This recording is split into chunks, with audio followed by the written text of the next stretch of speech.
Okay, good evening, students. Today, fourth video for chapter 14, that the source of energy. Nuclear fusion was remaining. I was told in last video, the nuclear fusion and the nuclear energy second source is nuclear fusion. आप जानते हैं कि nuclear fusion और fission ये दो nuclear energy हैं, जिसमें nuclear fusion को हमने पढ़ा है थर्ड वीडियो में। और फ्यूजन में जब दो हेवियर न्यूक्लियस टूटता है तो वो एनर्जी प्रोड्यूस करता है। लेकिन इसमें आप पढ़ेंगे न्यूक्लियर फ्यूजन में, फ्यूज मतलब जोड़ना। जब दो हल्की न्यूक्लियस हाइड्रोजन सबसे हल्का है, तो दो हाइड्रोजन न्यूक्लियस जब जुड़ता है तो lot of tremendous amount of energy produce करता है। और जितने टाइम से जुड़ता है उतने टाइम से वो न्यूक्लियर एनर्जी प्रोड्यूस करता है। Nuclear energy, nuclear fusion energy का डेफिनेशन है when two lighter nuclei are combined together at a high temperature. High temperature means 10 power 6 Kelvin temperature पर ये फ्यूजन होता है। आपको पता होना चाहिए कि न्यूक्लियर फ्यूजन के लिए कोई टेम्परेचर नहीं है। ये नॉर्मल टेम्परेचर पर फ्यूजन तो हो जाता है, टूट कर एनर्जी निकलती है, जो आपने पहले पढ़ा है। लेकिन इसमें ध्यान देने की बात है कि न्यूक्लियर फ्यूजन जो जुड़ने वाली एनर्जी है वो ये 10 पावर 6 केल्विन टेम्परेचर पर, यानी 10,000 डिग्री सेल्सियस लमसम टेम्परेचर चाहिए तब ये फ्यूज होता है। इसलिए डेली लाइफ में ये पॉसिबल नहीं है। डेली लाइफ में ये नहीं पॉसिबल है कि न्यूक्लियर फ्यूजन एनर्जी संभव हो। उसके लिए स्पेशल वो अब हाइड्रोजन बम में इसका इस्तेमाल किया जाता है। तो पहले हाइड्रोजन बम में फ्यूजन होता है, यानी एटम बम की तरह, और उससे जो टेम्परेचर निकलती है इस रेंज में जो न्यूक्लियर फ्यूजन के लिए रिक्वायर्ड होती है, तो वो एनर्जी इसमें यूज किया जाता है। इसलिए हाइड्रोजन बम एटम बम से भी अधिक खतरनाक होता है। देखिए यहाँ ये न्यूक्लियर फ्यूजन में न्यूक्लियर रिएक्शन कैसे हो रहा है। दो hydrogen protium atom, hydrogen atom करके ये 1s2 ड्यूटेरियम बना, और ये E+ मतलब अल्फा बीटा और गामा जो रेज निकलती हैं, अल्फा जो है पॉजिटिवली चार्ज होती हैं और ये रे है। उसके बाद 0.42 मिलियन इलेक्ट्रॉन वोल्ट एनर्जी निकलता है। सेकेंड न्यूक्लियर रिएक्शन में देखिए 1s2 + 1s2 दो ड्यूटेरियम ऐड हो रहा है और 2He4 ये हीलियम का एक आइसोटोप मिल रहा है और न्यूट्रॉन पैदा हो रहा है। उसके बाद 3.27 मिलियन इलेक्ट्रॉन वोल्ट एनर्जी निकलती है। थर्ड रिएक्शन यहाँ दिखाए हैं 1s2 + 1s2 दो ड्यूटेरियम एटम ऐड होकर के यहाँ पर एक जो है 1s3 ट्राइटियम बना है, 1s1 बना है, और प्लस यहाँ पर थर्ड वाला तो यहाँ मैंने लिखा है, देखिए यहाँ थर्ड वाला मिटा देते हैं, थर्ड यहाँ इनकम्प्लीट था इसलिए इसको मैं यहाँ फिर से लिख दिया हूँ। क्या देखिए 1s2 + 1s3 ट्राइटियम हाइड्रोजन का बना, 1s1 हाइड्रोजन रिलीज हुआ, उसके बाद 4.03 मिलियन इलेक्ट्रॉन वोल्ट एनर्जी निकला। इस तरह से ये एनर्जी सन में होता है। सन के अंदर ये अपार ऊर्जा का जो स्रोत है जो कभी खत्म नहीं होता, न्यूक्लियर फ्यूजन होता रहता है और जिससे ये एनर्जी निकलती रहती है। इसका कोई बाई प्रोडक्ट, सॉरी इसमें अल्फा बीटा गामा नहीं है। देखिए ये फोटॉन है, वो न्यूक्लियर जब टूटता है, यानी मेरे कहने का मतलब कि फ्यूजन में होता है, इसमें कोई बाई प्रोडक्ट नहीं, कोई अल्फा बीटा गामा रेज निकलती नहीं है। केवल पॉजिटिव रेज जो दिखा रहे हैं फोटॉन वो निकलता है, वो हार्मफुल नहीं है।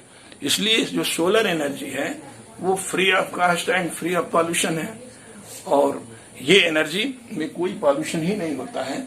इसलिए सोलर एनर्जी का यूज मॉडर्न टाइम में ये एक वरदान है। यदि इसका टेक्निक जो हमारे पास है, अभी जो वर्ल्ड को टेक्निक मिला है वो सोलर एनर्जी सोलर एनर्जी से जो ऑटोमोबाइल चल रहे हैं वो सफिशिएंट अभी नहीं है। भविष्य में इसका और भी सुधार होने के चांस है और इस पर रिसर्च चल रहा है।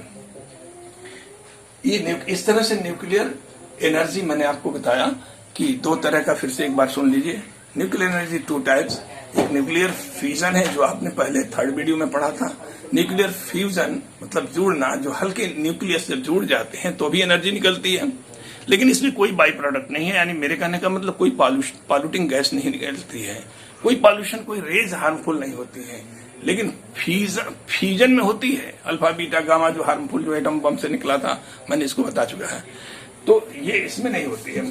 तो ये सबसे अच्छा जो है फ्री ऑफ पॉल्यूशन एनर्जी है, बाय नेचर गिवन है।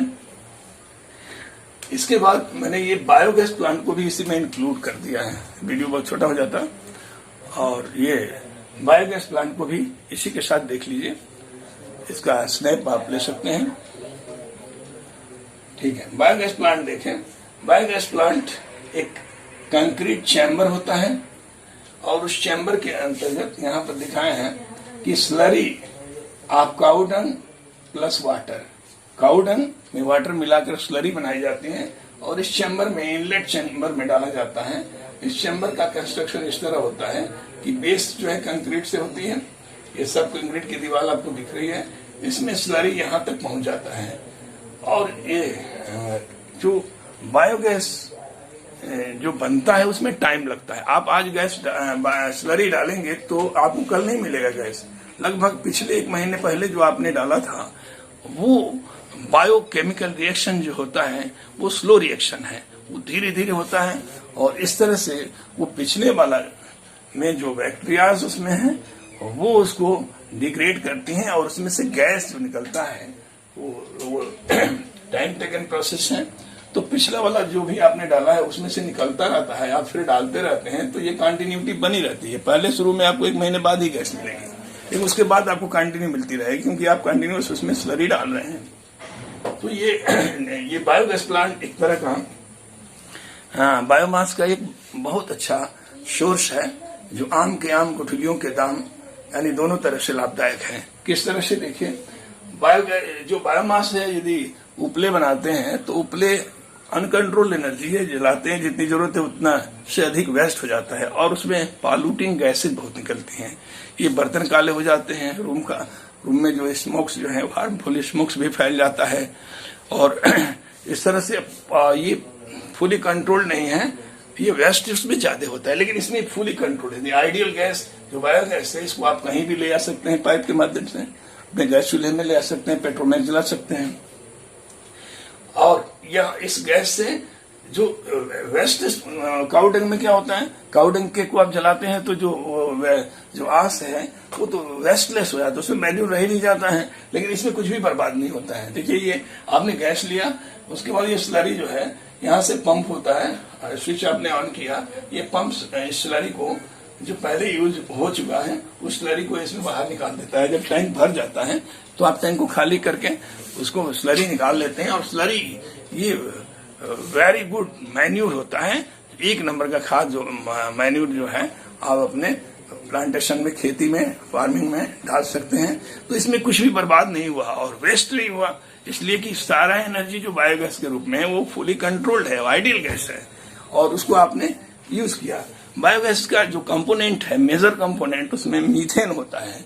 मीथेन के अलावा कार्बन डाइऑक्साइड गैस होता है, हाइड्रोजन होता है और हाइड्रोजन सल्फाइड गैसेज होती हैं। ये mixture of the gases biogas कहलाता है, लेकिन उसमें मेजर मीथेन गैस ही होता है बायोगैस का।